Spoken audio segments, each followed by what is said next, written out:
Olá, pessoal, tudo bem? Vamos falar um pouquinho sobre a estrutura da monografia, tá? Nessa nossa videoaula. A estrutura, o esqueleto dela, ela já vai estar disponível para vocês na plataforma SIGA. E eu queria mostrar para vocês como é que ela foi pensada, seguindo as normas da ABNT, para que vocês, caso tenha algum problema, saibam como configurar, né, se as coisas saírem um pouquinho do padrão, né? Então, folha branca, né, ou papel reciclado, formato A4, a impressão de um lado só. Só que vocês não vão imprimir, né? A impressão era só lá para o projeto. Agora vocês vão gravar em plataforma digital, né? A fonte vocês podem escolher entre Time New ou Arial. O tamanho da fonte para o texto é tamanho 12. E aí vocês vão ter algumas exceções, como o título, que vocês podem usar maior, de 14 a 18. As notas de rodapé, caso tenha, tamanho 10. A fonte, se você pegou uma imagem, tabela, ilustração de algum outro lugar, a fonte o lugar, né, que você tirou, que a gente chama de fonte, vai ser de tamanho 10. Os títulos de legenda, ilustração e tabela, 11, né, em negrito. Citação longa, aquela que tem mais de 3 linhas, ela vai estar em tamanho 10, espaço simples, recuado, né? Então, a paginação também em tamanho 10. Essas são as exceções, tá? Então, aqui é um exemplo das margens. A margem superior tem 3 centímetros, o texto é justificado, a margem esquerda 3 centímetros, a margem direita 2, a citação direta longa, o distanciamento dela da margem é de 4 centímetros e a margem inferior é de 2 centímetros. Já está lá padronizado, com exceção da citação direta longa, que vocês vão ter que fazer isso, tá? Então, aqui mais ou menos mostrando como vai ficar a sua introdução. Isso aqui é importante com relação aos espaços entre um parágrafo e outro, né? Entre as linhas e entre parágrafos. O espaço ele tem que ser 1,5, tanto entre linha quanto entre parágrafo.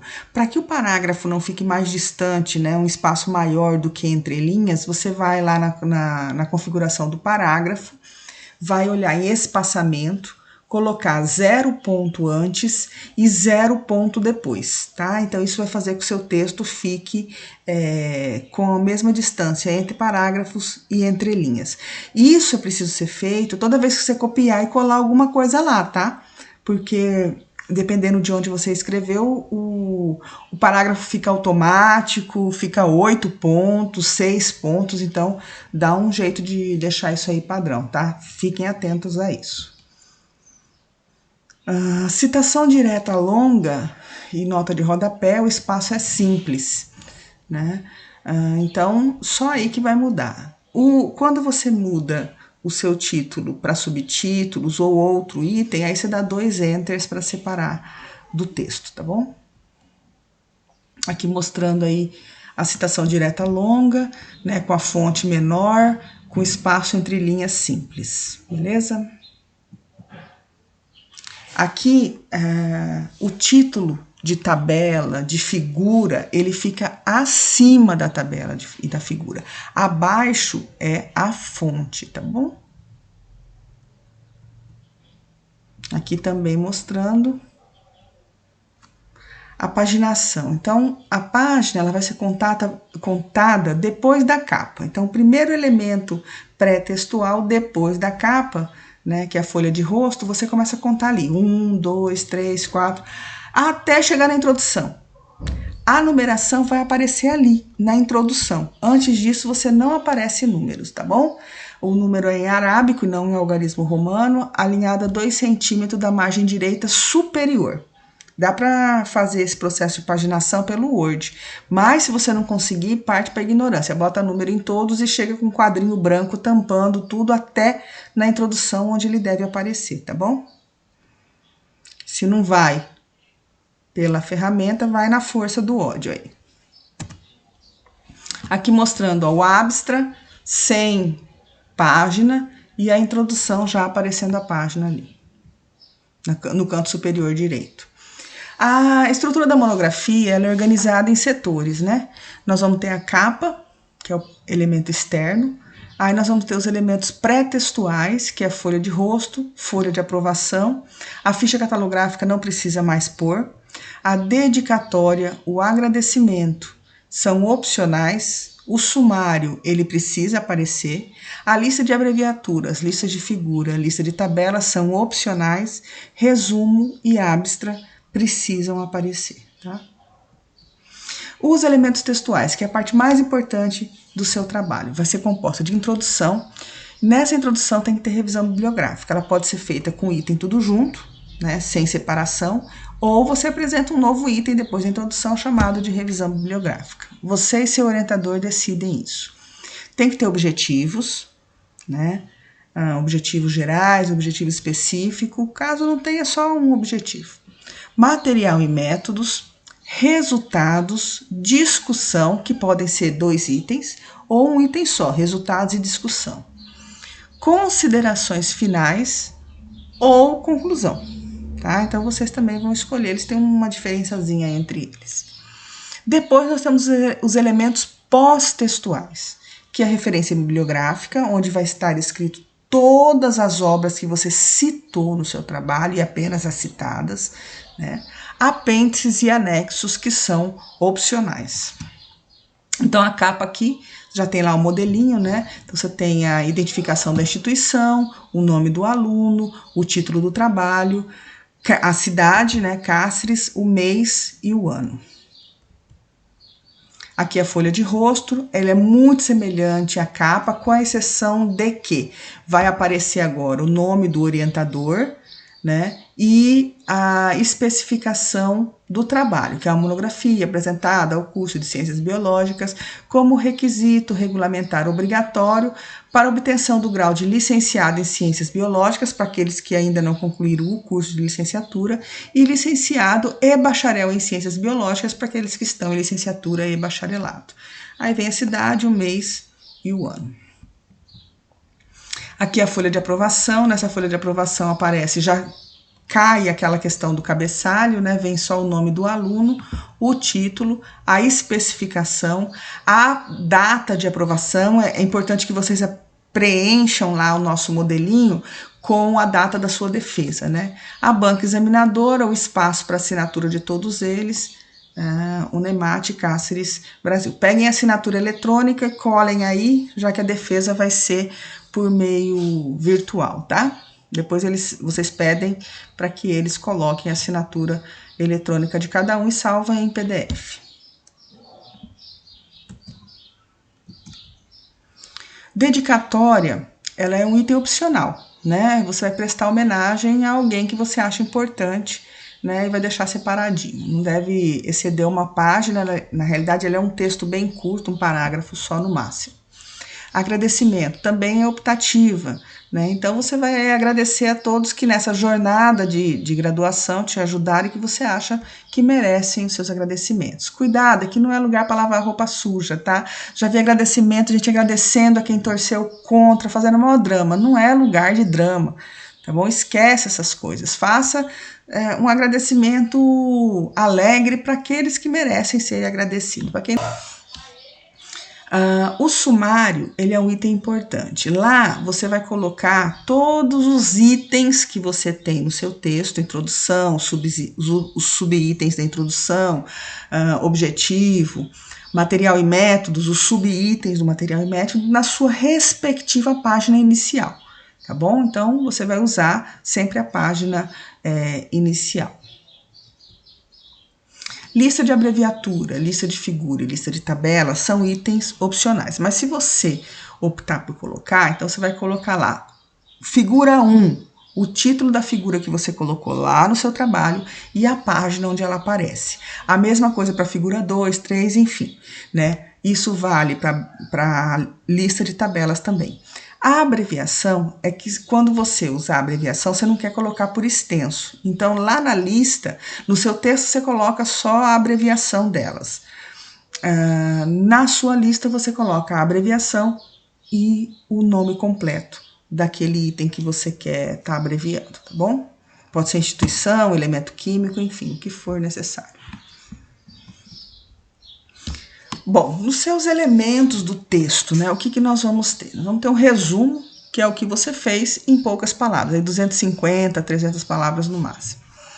A introdução, qual é o problema da tua pesquisa, né? Por que você está fazendo isso? O que os outros autores têm a dizer sobre isso? Você vai colocar na revisão de literatura, o que já foi abordado, né? Esses itens podem estar juntos ou em subitens. A metodologia, no nosso trabalho, a gente chama de material e métodos. Como é que você resolveu o seu problema, né? Desde local até a coleta de dados. Você vai colocar o par e passo disso. Lembra que nós já falamos no TCC 1, né, quando vocês fizeram no TCC 1, a importância da reprodutibilidade na pesquisa. Para que a sua pesquisa possa ser feita, reproduzida, você precisa estar detalhando muito bem os passos que você seguiu para poder realizar. Então, metodologia é um item muito importante. Resultados. O que é que você descobriu com isso? Quais são os seus dados que você conseguiu levantar? Quais são os dados que você conseguiu com esse trabalho? A discussão. Qual é o significado desses dados? Então, aí você vai comparar os seus dados com outros autores que pesquisaram algo semelhante, né? Você vai pesquisar com outros autores, vai comparar os seus dados com outros autores que pesquisaram algo semelhante aí com aquilo que você está fazendo, né? Depois da discussão, no nosso caso, nós teremos a conclusão.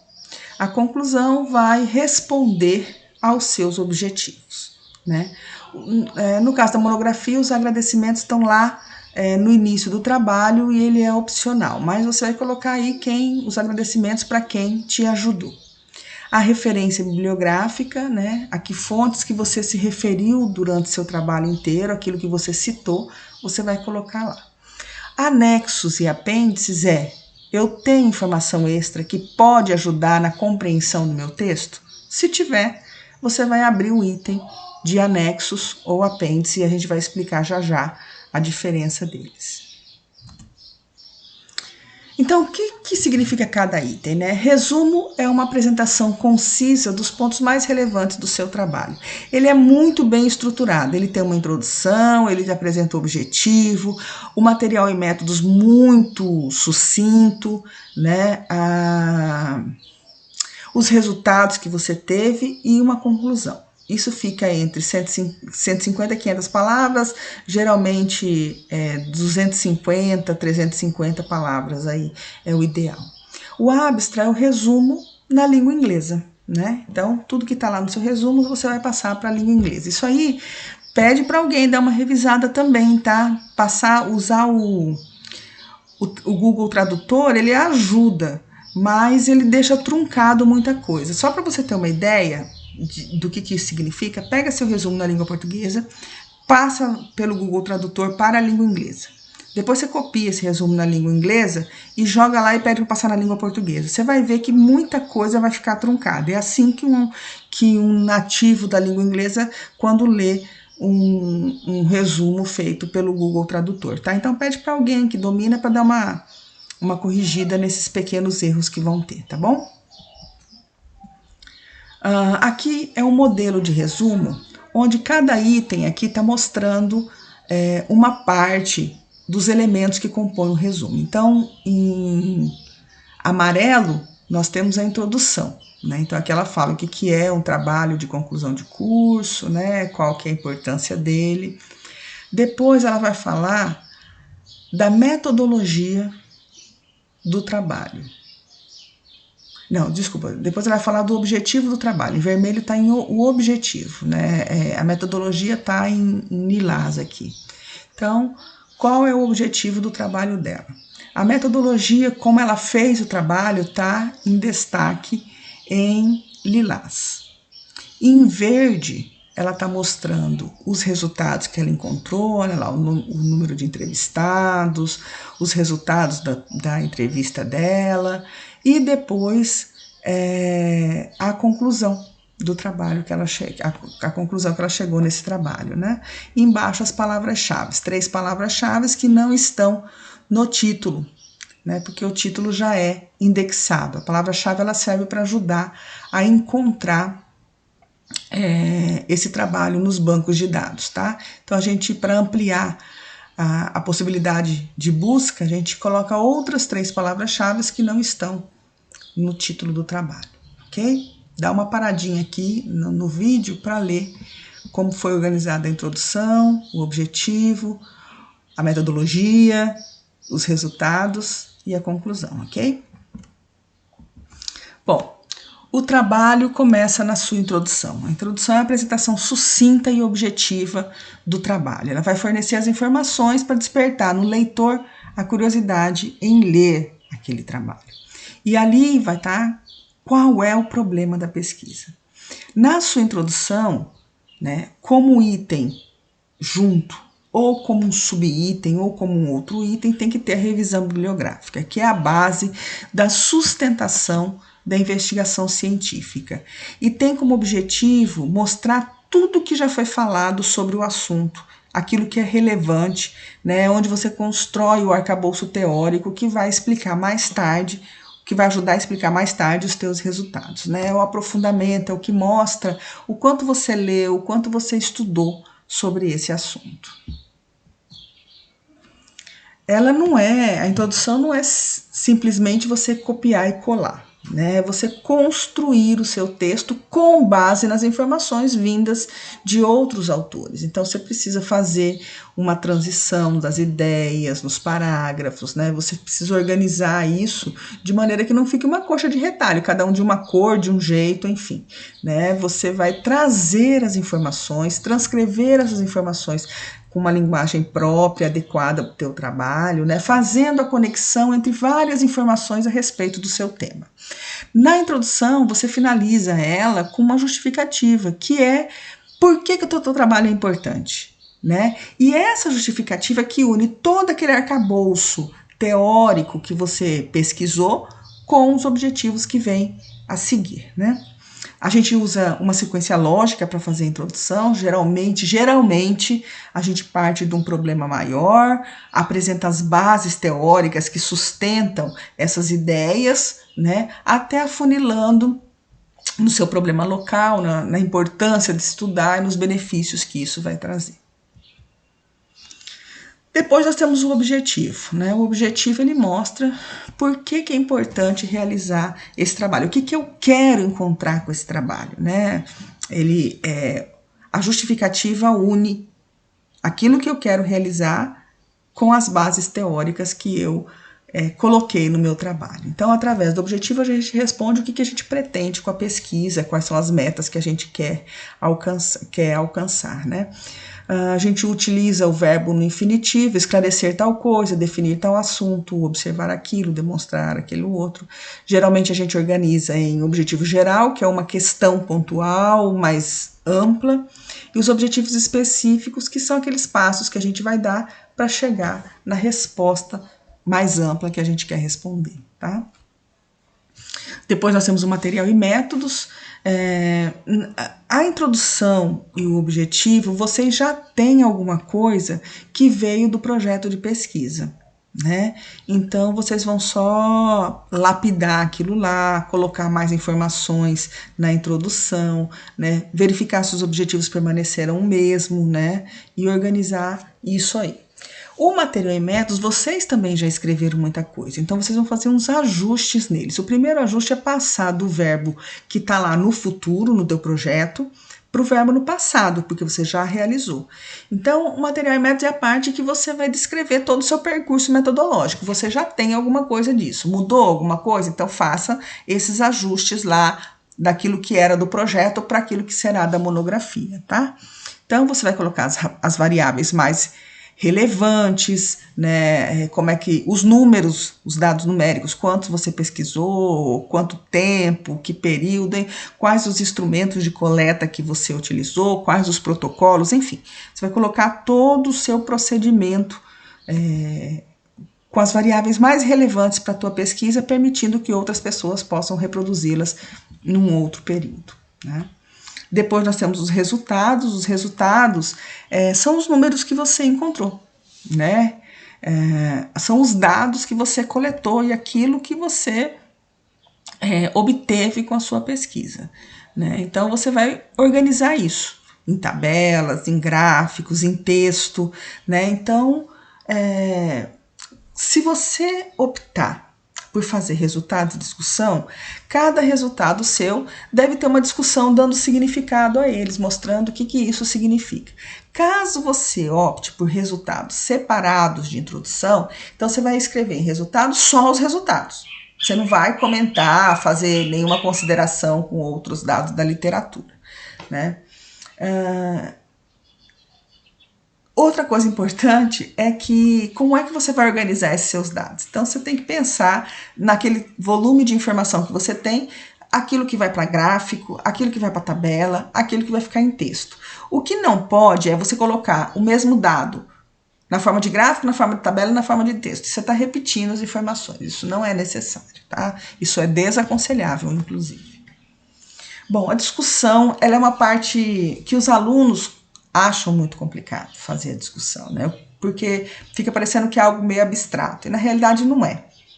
A discussão, ela é a parte em que você dá significado para os seus números. Tá, eu encontrei lá 300 indivíduos num determinado local. Tudo bem, mas o que é isso? Esses 300 indivíduos significa muita coisa, pouca coisa? É um dado relevante, importante? Por quê? Então você vai buscar na literatura algo que dê sentido a isso, que fala que representa, sei lá, muita diversidade, baixa diversidade, enfim.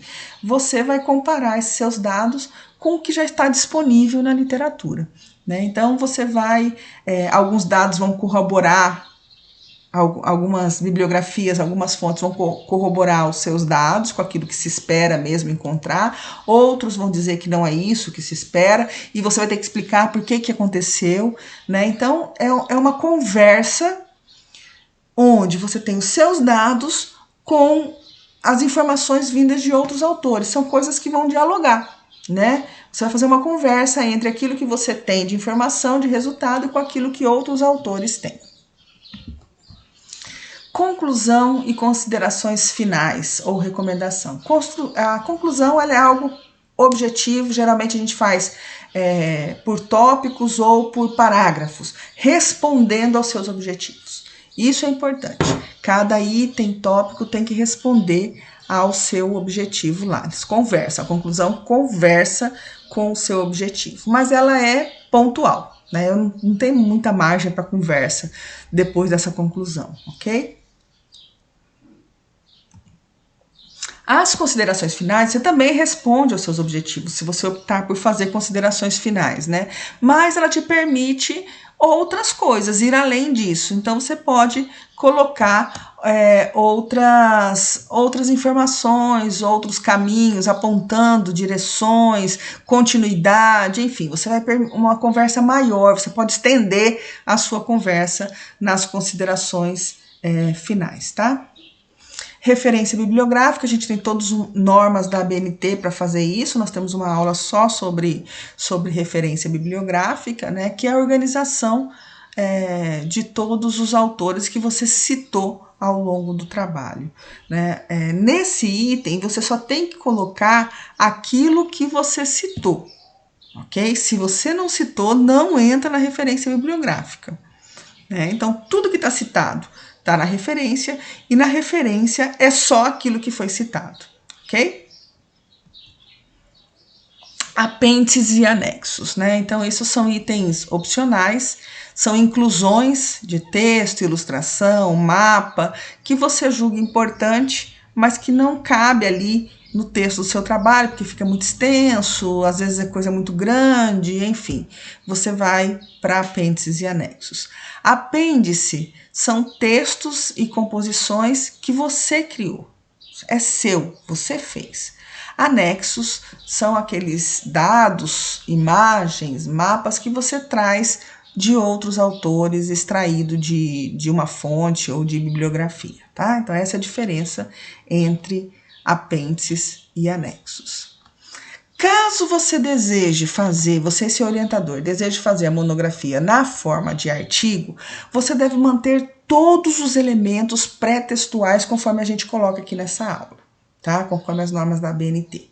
Depois dos elementos pré-textuais, você vai incluir a seguinte informação: trabalho monográfico apresentado conforme as normas de publicação da revista tal.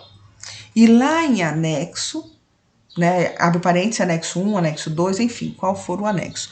Lá no anexo você vai colocar as normas da revista e você tem que obrigatoriamente seguir as normas da revista para fazer o seu trabalho, tá bom? Então a gente vai olhar isso, se o seu trabalho está de acordo com as normas da revista, beleza? Então, é isso por hoje. Qualquer dúvida, entre em contato. É importante a gente se comunicar sempre, tirar dúvida, né? Vai surgindo coisas que a gente não esperava. Então, você pode entrar em contato conosco que a gente vai conversando, ok? Um abraço, até a próxima.